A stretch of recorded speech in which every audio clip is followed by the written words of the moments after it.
সিরিয়ার বাশার আল আসাদের পাখান্ডি সরকার, জালিম সরকারকে তাড়িয়ে দিয়েছে দেশ থেকে। সে দেশ থেকে লাপাতা তার পরিবারকে নিয়ে। আর যারা বিদ্রোহ ছিল দেশের, কতগুলো বাচ্চা আপনাদের মনে আছে? আমেরিকা সেই বিদ্রোহীদের ওপরে বোম ফেলেছিল। কার হয়ে? বাশার আল আসাদের হয়ে। একটা বাচ্চা ছেলে বলেছিল, আমি মরার আগে আমি আল্লাহকে বলে দেব। আজকে কিন্তু আল্লাহ তার আওয়াজ শুনেছে, আর সিরিয়াতে বিজয় উল্লাস হয়েছে। জোরে বলুন সুবহানাল্লাহ। কিয়ামতের আলামত গুলো প্রকাশ হতে শুরু হয়ে গেছে। আচ্ছা, সিনে থেকে কখনো কোরআন মিটবে? মিটবে না। আর এরা বলছে কোরআনকে মিটিয়ে দেব। আসামের মুখ্যমন্ত্রী হিমন্ত বিশ্ব শর্মাজি তিনি বলছেন, इस्लाम को मिटा दूंगा, इस्लाम मिट जानी चाहिए, करुणा की तरह मिट जानी चाहिए। मेरे दोस्त, आप तो सीएम हैं, बड़ी दुख की बात है। आप इतिहास नहीं पढ़े, आप स्कूल गए नहीं। अगर स्कूल गए हैं तो एक मर्तबा सोच लो, दुनिया का इतिहास उठाकर देख लो। फिरौन आया था मूसा नबी को मिटाने, खुद मिट गए। नमरूद आया था इब्राहिम को जलाने, खुद खत्म हो गए। और तुम आए हो इस्लाम को मिटाने। तुमसे पहले तुम्हारे नाजायज बाबों ने भी कोशिश किया था, लेकिन हिंदुस्तान से इस्लाम को मिटा ना पाया। जरा চাইছে মিটিয়ে দেব। আল্লাহর কসম করে বলছি, রাসূলের হাদিস শুনে নেন, এমন একটা দিন আসবে যেদিনে ইমাম মেহদী আর তার সৈন্য যুদ্ধ করবে, আল আকসায় ঝান্ডাটা গাড়বে, আর গোটা পৃথিবীতে ইসলামের ডাঙ্কা উড়ে যাবে, গোটা পৃথিবীতে ইসলাম প্রতিষ্ঠিত হয়ে যাবে। জোরে বলুন সুবহানাল্লাহ। তার চিঙ্গারি শুরু হয়ে গেছে। বিসমিল্লাহ। তার এক নম্বর চিঙ্গারি আজকে উঠে গেছে। সেটা হচ্ছে সিরিয়ার বাশার আল আসাদের পাখান্ডি সরকার, জালিম সরকারকে তাড়িয়ে দিয়েছে দেশ থেকে। সে দেশ থেকে লাপাতা তার পরিবারকে নিয়ে। আর যারা বিদ্রোহ ছিল দেশের, কতগুলো বাচ্চা আপনাদের মনে আছে? আমেরিকা সেই বিদ্রোহীদের ওপরে বোম ফেলেছিল। কার হয়ে? বাশার আল আসাদের হয়ে। একটা বাচ্চা ছেলে বলেছিল, আমি মরার আগে আমি আল্লাহকে বলে দেব। আজকে কিন্তু আল্লাহ তার আওয়াজ শুনেছে, আর সিরিয়াতে বিজয় উল্লাস হয়েছে। জোরে বলুন সুবহানাল্লাহ।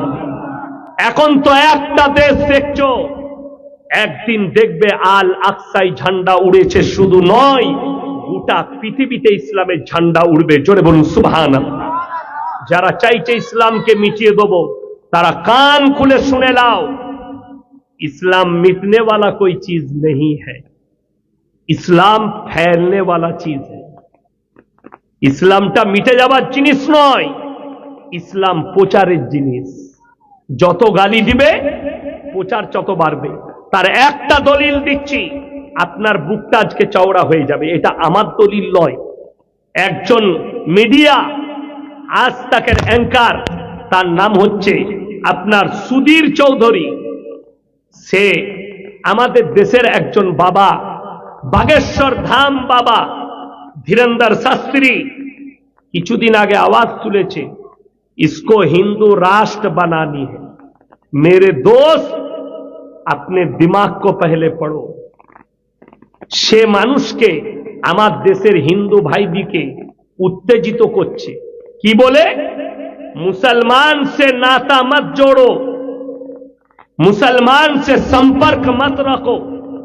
অথচ তাকে মিডিয়া জিজ্ঞেস করছে, मीडिया सामने से नीचे बोले छे, मेरा बहन का शादी के वक्त मेरे को मेरे कोई रिश्तेदार ने पैसा नहीं दिया, बल्कि मेरा एक पड़ोसी दोस्त था, वो एक मुसलमान ने 20,000 रुपया मेरे को दिया था मेरे बहन के शादी के लिए। তোমার বোনের বিয়ে দিয়েছো মুসলমানের টাকায়, আর এখন পয়সা হয়ে গেছে, বাবা সেজেছে, বলছে আর মুসলমানের সঙ্গে মিশো না। এ কত বড় পাখান্ডি! শুধু তাই নয়, সে বেরিয়েছে রাস্তায়, इस हिंदुस्तान को हिंदू राष्ट्र बनानी है। मेरे दोस्त, किस लिए बोल रहा है? কেন বলছে? একে মিডিয়াওয়ালারা ডেকেছিল, তাকে বলছে শোনো, 2015 থেকে 2021 পর্যন্ত এই ভারতে কতগুলো মানুষ ইসলামকে গ্রহণ করেছে, কতগুলো মানুষ সনাতনীকে গ্রহণ করেছে, এটার হিসেব তিনি হিসেব দিলেন। 13 লাখ অন্য ধর্মের মানুষ ইসলাম কবুল করেছে, জোরে বলবেন না সুবহানাল্লাহ। 13 লাখ। আর অন্যান্য ধর্ম থেকে মাত্র এই 6 বছরে 30,000 লোক সনাতন কবুল করেছে। বাবা কিতনা फर्क है? बोले आसमान और जमीन का फर्क है, आसमान और जमीन का फर्क है। এই মোবাইল, ইউটিউব, ফেসবুকের দ্বারা কি ফায়দা হয়েছে বলি। আমি গত বছরে 24 পরগনায় একটা জলসা ছিল, তো সেখানে ফিস্টুন লাগিয়েছে, আমার ছবিটা দিয়েছে। একটা ছেলে আমাকে ফোন করলো, স্যার আমি আপনার 5 বছর থেকে জলসা শুনছি, আমি ইসলামও কবুল করেছি, আমি নামাজও পড়ি, আমি বাপের একটাই ছেলে, আমি কলকাতায় অমুক কলেজে পড়াশোনা করে আমি রোজাও রাখি, আপনার সঙ্গে দেখা করব। আমি মনে চলে এসো আমার সঙ্গে দেখা করতে। আমার সঙ্গে দেখা করলো। সেই জলসায় আমি খানা খেতে বসেছি, সেই সময় সে পৌঁছেছে। আমি বললাম ভেতরে ডাকো, এলো। আমি বললাম খাও আমার সাথে ভাত, খানা খাও। বললে খাবো। আমি বললাম বসো। খেতে বসলো। আমার দস্তরখানে কি কি আছে? গরুর মাংস আছে, মুরগির মাংস আছে, মাছ আছে, ডাল আছে, সবজি আছে, ইত্যাদি আছে। আমি বললাম তোমার পছন্দ মতো তুমি খাও। বললো স্যার আমি গরুর মাংস খাই। আমি বললাম খাও, তোমার যেটা ইচ্ছা যাবে তুলে খাও। তো সে গরুর মাংস নিল, মুরগির মাংসও নিল, খাচ্ছে। এরকম গিলাসে 1 গিলাস পানি দিয়েছে। সে বলল পানি চাই। পানিটা অর্ধেক খেয়ে অর্ধেকটা নামিয়ে রেখেছে। আমার খাওয়া শেষ, পানির প্রয়োজন, আমি ওই পানিটাই পান করলাম। সে বললে স্যার আমার এঁটোটা আপনি খেলেন। আমি বললাম তুমি হচ্ছে একজন আমার মুমিন ভাই, হাদিসে আছে এক মুমিন আর এক মুমিনের ভাই ভাই, জোরে বলুন সুবহানাল্লাহ। আমরা একে অপরের ভাই ভাই, তাই তোমার এঁটোটা কেউ যদি নেশা না করে, তার এঁটোটা একটা মুমিন আর একটা মুমিনের এঁটো জায়েজ আছে, হারাম নয়। ভালো করে শুনে যান। যদি নেশা করে, কেউ মদ খায়, গাঁজা খায়, নেশা করে, তার এঁটো খাওয়া বৈধ নয়। সেই ছেলেটা বললে আজকে আমি বুঝতে পারলাম আমার ইসলাম কবুল করা সার্থক হয়েছে। আপনাদের আখলাক আর আপনাদের ব্যবহার যদি এত ভালো হয়, আল্লাহ নবী সাল্লাল্লাহু আলাইহি সাল্লামের ব্যবহার কত মূল্যবান ছিল, ব্যবহার কত ভালো ছিল, জোরে বলুন সুবহানাল্লাহ। ইসলাম ঘৃণা করতে শিখাই না। আপনাকে বাস্তব কথা বলে দিই, আমাদের মসজিদে কটা লাইন হয়? বড় লোকদের আলাদা কাতার হয়, কথা বলে না। গরিবদের আলাদা কাতার হয়, হয় না। আল্লাহর ঘরে একজন ভিক্ষুক যদি উজু করে এসে ফার্স্ট কাতারে বসে, কোন গ্রামের বড় লোক ধনী বলতে পারবে না তুই ভিখারি পেছনে যা। যদি বলে, সেই বড় লোকের নামাজ আর হবে না। আল্লাহর ঘরে সবাই সমান, জোরে বলুন সুবহানাল্লাহ। এটাই হচ্ছে রাসূল সাল্লাল্লাহু আলাইহি সাল্লামের হাদিস। আল্লাহ নবী খানা খেতে বসেছেন, দস্তরখান, সঙ্গে কারা আছে? সাম মালদার সাহাবী, হযরত উসমান গনি রাদিয়াল্লাহু তাআলা আনহু, হযরত শুয়েবা, লুতবা, দামি দামি মালদার সাহাবীরা বসেছেন নবীজির দস্তরখানে। মসজিদে নববীর এক কোণে বসে আছেন গরিব কিতদাস, লোকের বাগানে কাজ করে, সাইয়্যিদনা বেলাল হাবসি রাদিয়াল্লাহু তাআলা আনহু। আর বসে চোখের পানি ফেলাচ্ছে যে আমার মতো একজন গরিবকে, কিতদাসকে আল্লাহ নবী কি এই মালদার সাহাবীদের দস্তরখানে ডাকবেন?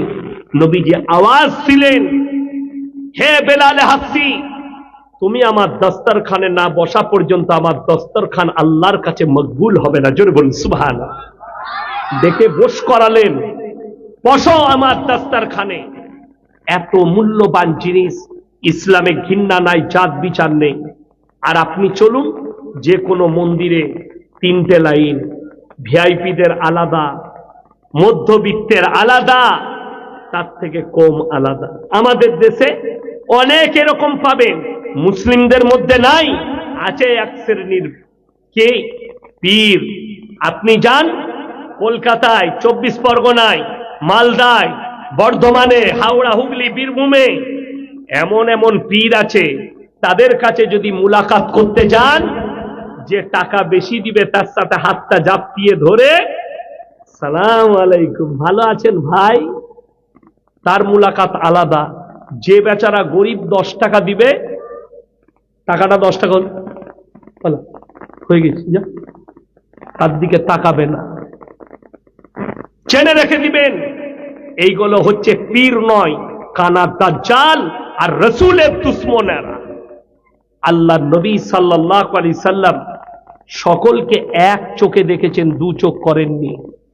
যে এসছে সামনে দস্তরখানে বস করিয়েছেন, নবীজি মুনাফিককে পর্যন্ত দস্তরখানে বস করিয়েছেন, নবীজি কাফেরকে পর্যন্ত বস করিয়েছেন, বসো, ঘৃণা করেননি।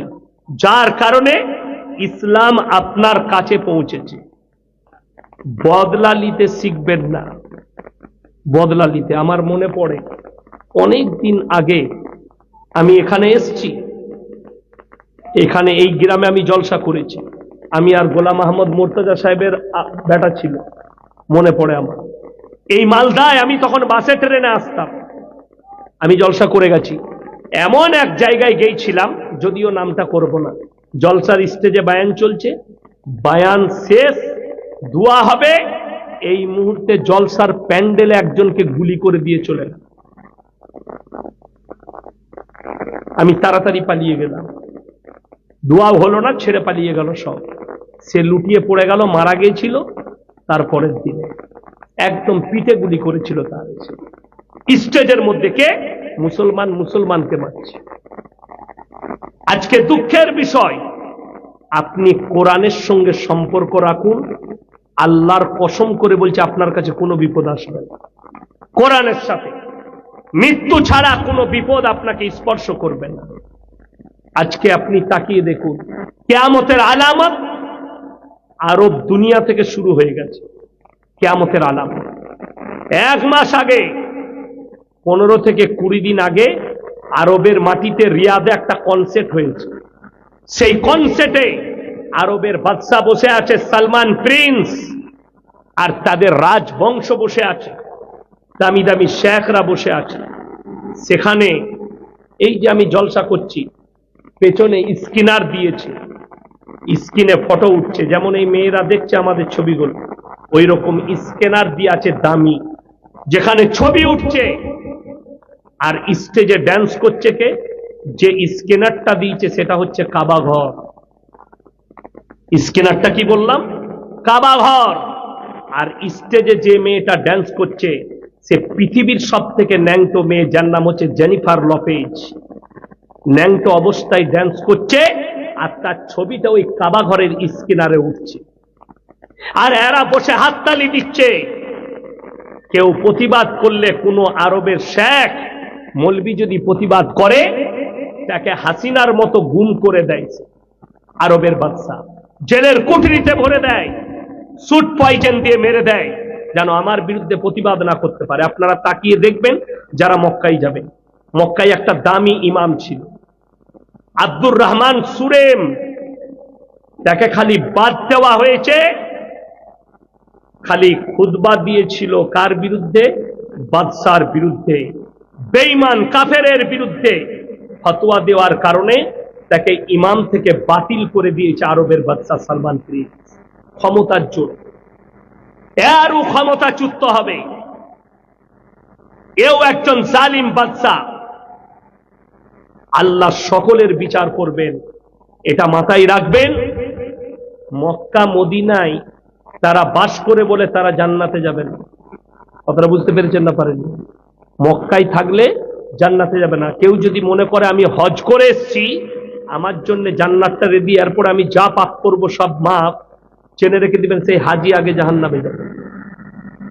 আপনি উমরা করে এসছেন, এখন তো আমাদের দেশের রোগ হয়ে গেছে, উমরা করে আসছে তাকে হাজি বলতে হবে, নাহলে রাগ করবে। ঠিক বললাম না ভুল বললাম? উমরা করে এসছে তাকে হাজি বলতে হবে, নাহলে রাগ করবে। আর উমরা করে যে আসবে তাকে হাজি সাহেব বলাটাই পাপ, আমি বলে যাচ্ছি। হাজি সাহেব বলা যাবে না। কে বললে হাজি সাহেব বলতে হবে? উমরা করে এসছে। বড় দুঃখের বিষয়, ইসলামটা আপনি জানছেন নিজের মতো করে, কোরআন হাদিসের দ্বারা, আলেম উলামাদের দ্বারা নয়। আজকে ওই জন্য আমাদের সমাজের ক্ষতি হয়েছে। এই শুধু রিয়াদে নয়, আপনাকে আমি দেখিয়ে দেবো, এই 25শে ডিসেম্বর আসছে, কতগুলো মুসলিম খালি কলকাতায় যুবক যুবতীরা লাইন দিবে গির্জা। মালদা টাউনে গিয়ে দেখবেন ওই খ্রিস্টানদের গির্জায় শিক্ষিত মুসলমান যুবক যুবতীরা লাইন দিচ্ছে। কেন? ক্রিসমাস পালন করবে। কিন্তু জানা আছে আল্লাহ তাআলা কিয়ামতের দিনে ঈসা মাসীহকে দাঁড় করাবেন। খ্রিস্টানরা তিনটা আল্লাহকে বিশ্বাস করে। কটা বললাম? তিনটে। এক হচ্ছে আল্লাহ যে সৃষ্টিকর্তা বিশ্বাস করে, দ্বিতীয় হচ্ছে মারিয়াম ঈসা নবীর মা, তাকেও বিশ্বাস করে রব হিসাবে, এবং ঈসা মাসীহকেও বিশ্বাস করে। তারা আহলে কিতাব ছিল। আহলে কিতাব থেকে বেরিয়ে কখন গেছে? যখন তারা বলেছে ঈসা আল্লাহর বেটা, তখন থেকে আহলে কিতাব থেকে বেরিয়ে গেছে। ঈসা আল্লাহর বেটা বলার কারণে তারা বেরিয়ে গেছে আহলে কিতাব থেকে। ওই জন্য আমি মুসলমান ভাইকে বলে যাচ্ছি, খ্রিস্টানদের আপনারা, আমাদের মুসলিমদের ছেলেরা যায় খ্রিস্টানদের অনুষ্ঠান পালন করতে, ক্রিসমাস। কোন খ্রিস্টান আপনার ঈদগায় নমজায় নামাজ পড়তে আসে? কথা বলে না? আসবে? দাওয়াত দিলে আসবে? আসবে না। আপনি পালন করছেন, আমি কোরআনের দলিল দেব। 1 জানুয়ারি মুসলিমদের ছেলেরা ডিজে বাজিয়ে ফিস্টি করছে। ঠিক বললাম না ভুল বললাম? ডিজে বাজিয়ে, মা বাবা পয়সা দিচ্ছে, ছেলে মেয়েরা গিয়ে নেচে গেয়ে ফিস্টি করছে। জানুয়ারি মাস পালন করব, ফিস্টি করব। কোরআন কি বলছে? গায়রিল মাগযুবি আলাইহিম ওয়ালাদ-দাল্লিন। মাগযুম মানে ইহুদি, দল্লিন মানে নাসারা। এই দুটো দলই পদভ্রষ্ট, এবং এদের যারা অনুসারী হবে তারাও পদভ্রষ্ট হবে। কোরআন, এরাও পদভ্রষ্ট, এদের যারা অনুসারী তারাও পদভ্রষ্ট হবে। আপনি কার অনুসারী হচ্ছেন? বেঈমান কাফেরের। আপনি ঈদ আপনাকে ভালো লাগলো না, বকরা ঈদ আপনাকে ভালো লাগলো না, মুহররমের দিনটা ভালো লাগলো না, শবে বারাত আপনাকে ভালো লাগলো না। আপনাকে যদি ভালো লাগলো, হারাম কাজটা আপনাকে ভালো লাগলো। বড় কষ্ট এটা, দুঃখ আমাদের জন্য, আলেমদের জন্য বেদনা, যে মুসলমান সমাজ বেঈমান কাফেরের আখলাক গুলোকে দিচ্ছে, আর তারা ঠান্ডা মাথায় আপনার ব্রেনে ওটাই ঢুকাচ্ছে। ঠান্ডা মাথায় আপনাকে দেখিয়ে দেব, কলকাতায় বিভিন্ন দেশে যিনি পৃথিবীর শ্রেষ্ঠ মুফতি, এখন মুফতি তাকি উসমানী, পাকিস্তান, তিনি কিছুদিন আগে একটা বক্তব্য দিয়েছেন, पूरे आलम में दुनिया में कियामत से पहले হারাম আওলাদো সে ভর जाएंगे। এই ভারতবর্ষের ভালো করে আপনারা মোবাইলগুলো ঘাঁটবেন, যারা যুবক আছেন। সুপ্রিম কোর্ট রায় দিয়েছে ভারতে পরকিয়া লিগেল। আপনাদের কতটা জানা আছে জানি না। সুপ্রিম কোর্ট রায় দিয়েছে সমকামিতা লিগেল ভারতে। পুরুষে পুরুষে বিয়ে, মেয়েতে মেয়েতে বিয়ে। নাউজুবিল্লাহ। জেন্ডার পরিবর্তন। বাংলাদেশে একটা ঘটনা ঘটেছিল, শরীফ থেকে শরীফা, শুনেছিলেন না শুনেন না? শরীফ থেকে শরীফা, সে বলছে আমি অনুভব করছি আমি একটা মেয়ে, কিন্তু সে বেটা ছেলে। সে বলছে মনে হচ্ছে জানো আমি মেয়ে। জেন্ডার বদলানো। বুখারী শরীফের হাদিসে আছে, যারা যুবক আছো তারা শুনে যাও, যারা কান ফুটো করে, অনেক ছেলে কান ফুটো করে বালি পড়ে না কানে, অনেক ছেলে হাতে বালা পড়ে, হাতে চেন পড়ে, মেয়েদের মতো সাজতে চায়। কিয়ামতের দিনে এদেরকে বলা হবে মেয়ের রূপ ধারণ করে দেখাও। তারা বলবে আল্লাহ আমরা অক্ষম। তাদেরকে তখন আল্লাহ জাহান্নামে নিক্ষেপ করবে। ওই মহিলারা, মায়েরা শুনবেন, যারা পুরুষদের পোশাক পরিধান করে, তারা যারা পুরুষদের মতো চুল কাটে, যে মেয়েরা পুরুষদের মতো জিন্সের প্যান্ট গেঞ্জি পরে, পুরুষদের মতো পোশাক পরিধান করে, এই মেয়েরা কিয়ামতের দিনে আল্লাহ বলবেন পুরুষের রূপ ধারণ করে দেখাও। হাদিসে আছে এদের দিকে আল্লাহ তাকাবেন না, তারা অক্ষম, তারা জাহান্নামে প্রবেশ করবে। হারাম। ছেলেদের জন্য সোনার যে কোনো জিনিস পরা হারাম। আপনি চাঁদির আংটি, চাঁদি মানে রূপা, বুঝেন তো? চাঁদি মানে ওটা কি রূপা বলা হয়। ওই চাঁদির আংটি আপনি এতটুকু পরতে পাবেন যতটুকু পরলে আপনি সফরে যদি মারা যান সেটা বেচে দিয়ে যেন আপনার দাফনটা হয়ে যায়, কাফন হয়ে যায়। কথাটা বুঝাতে পারলাম মাসলাটা? একটা আংটি পরেছেন রূপোর, ওইটার দাম 2200 টাকা। আচ্ছা বলুন, এই যুগে 2200 টাকায় কাফন হবে না? হবে না? হয়ে যাবে। তাইলে আপনি ওই আংটিটা পরা আপনার জায়েজ আছে, রূপোর আংটি। বাকি আপনি যদি তামার জিনিস পরেন হারাম, আপনি লোহার আংটি পরবেন হারাম, লোহার বালা পরবেন হারাম। চাঁদি ছাড়া পুরুষের জন্য সব ধাতুগুলোই হারাম। কথাটা বুঝে এসছে? হ্যাঁ। আর সোনা পরা যাবে না। আংটি শাশুড়ি দিয়েছে, বউকে ঘুরিয়ে দিয়ে দাও, তোমার বউ পড়ুক। আচ্ছা বলুন, আমি আংটি ফাংটি কিচ্ছু পরে নাই, আচ্ছা আমাকে ভালো লাগছে না খারাপ লাগছে? ভালো লাগছে। তো পুরুষের সৌন্দর্যতা, পুরুষকে সাজতে হয় না। আপনি গোসল করে একটা ভালো প্যান্ট-জামা পরবেন, চুলটা আঁচুড়ে নেবেন, আপনাকে মনে হবে খুব সুন্দর লাগছে। কিন্তু মেয়েদিকে আল্লাহ একটা রূপ দিয়েছে, সেই রূপটা না সাজালে ভালো লাগবে না। কানে দুল পরতে হবে, নাকে নথ পরতে হবে, হাতে কঙ্গন পরতে হবে, তাকে একটু চেহারাটা পরিষ্কার করতে হবে, তবে ভালো লাগবে। আর পুরুষ ভালো লাগবে মুখে দাড়ি, পুরুষ ভালো লাগবে মুখে দাড়ি, 5 ওয়াক্তের নামাজ। আর আমি বলে যাচ্ছি মায়েদিকে কিংবা আপনাদিকে, কোনো ক্রিম ব্যবহার করতে হবে না, অনলি ফর 5 ওয়াক্তের নামাজ পড়ুন। এর থেকে দামি 5 বার উজু করবেন, এর থেকে বড় দামি ক্রিম আর কিচ্ছু নাই। জীবনে কিচ্ছু মাখিনি। শীতকালে কি ব্যবহার করি? ওই আপনার বোরোলিং নাহলে বোরোপ্লাস, এগুলো একটু আধটু লাগাই। বাকি আমি গ্রীষ্মকালে সর্ষের তেল মাখি মাথায়। কি মাখি? সর্ষের তেল। বাড়িতে ঘানির তৈরি সর্ষের তেল মাখি। আল্লাহর রহমতে আল্লাহ কাটিয়ে দিচ্ছে। তারপরেও আপনাদের কি মনে হচ্ছে ইয়াসিন সাহেব কালো কুটকুটে হয়ে গেছে সর্ষের তেল মাখার জন্য, তাই না? বড় কষ্ট লাগে। জীবনে, আমার জীবনে যারা বিড়ি খান, সিগারেট খান, গুটকা খান, তাদেরকে অনুরোধ করছে এগুলো খাবেন না।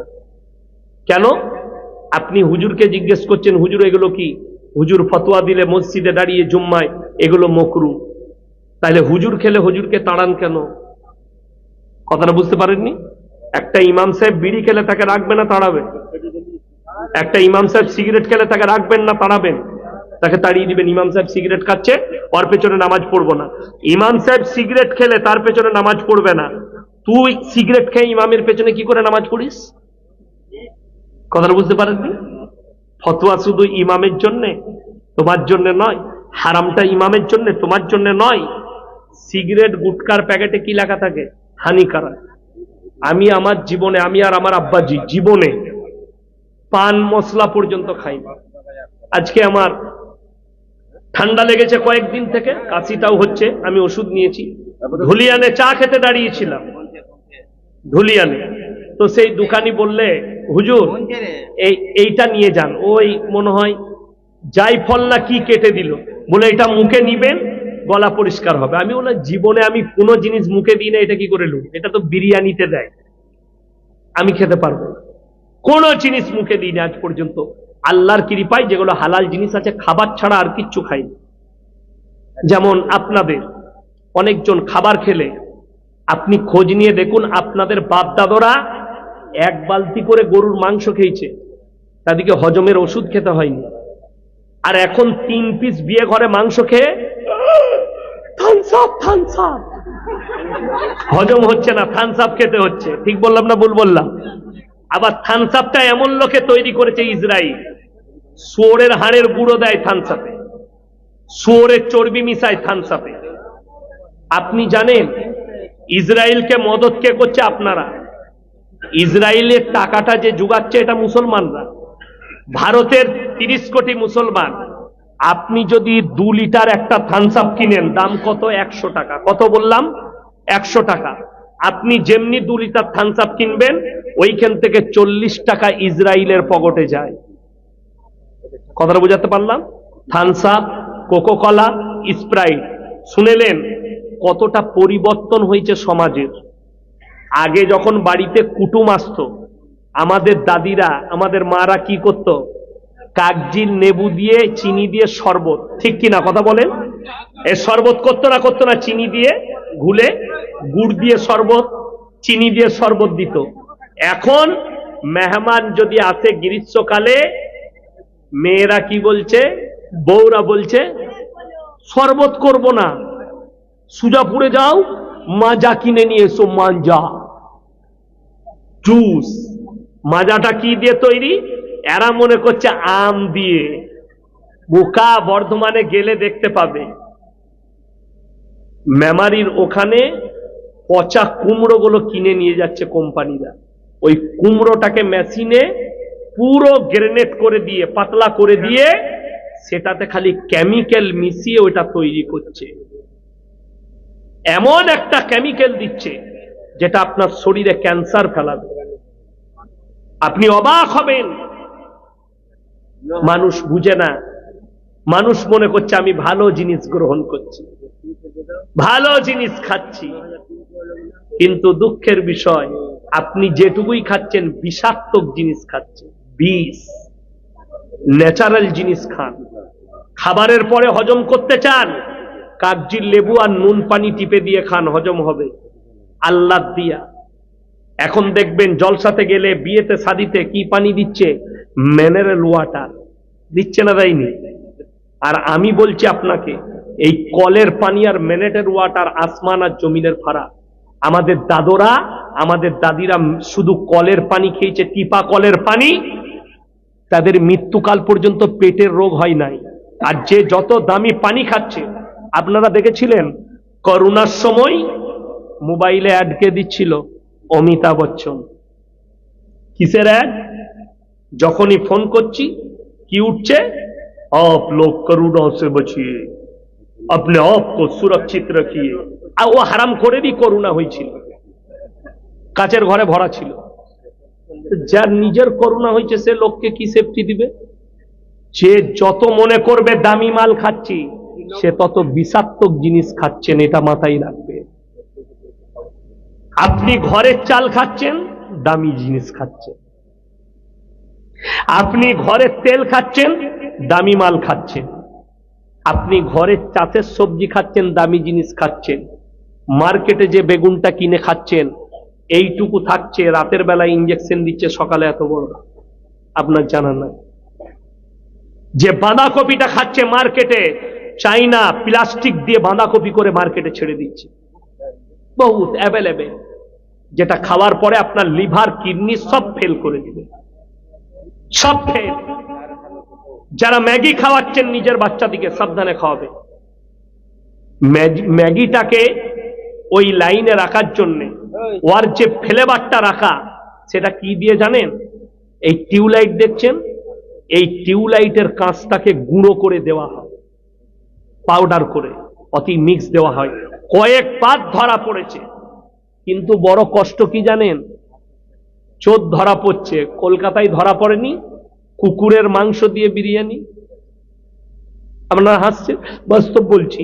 মরা মুরগি ভাগার থেকে রাতের বেলায় তুলে নিয়ে এসে মরা মুরগির বিরিয়ানি বিক্রি হচ্ছিল, 40 টাকা প্লেট মুরগির বিরিয়ানি। আর লোকরা বলছে সালা দারুণ সস্তা, খেয়েই যা।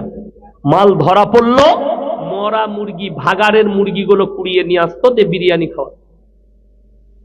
ওই জন্যে যে যত ডিজাইন করবে তার মাল তত বিক্রি হবে। এখন তো ডিজাইনে চলছে, কি বুঝলেন?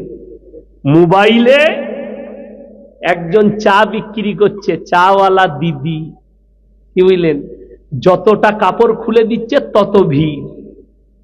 হ্যাঁ, সেদিন আমি এখন গাল খাচ্ছি, হাওড়া জেলায় আমি সেদিনে জলসা করেছি অঙ্কুরহাটিতে।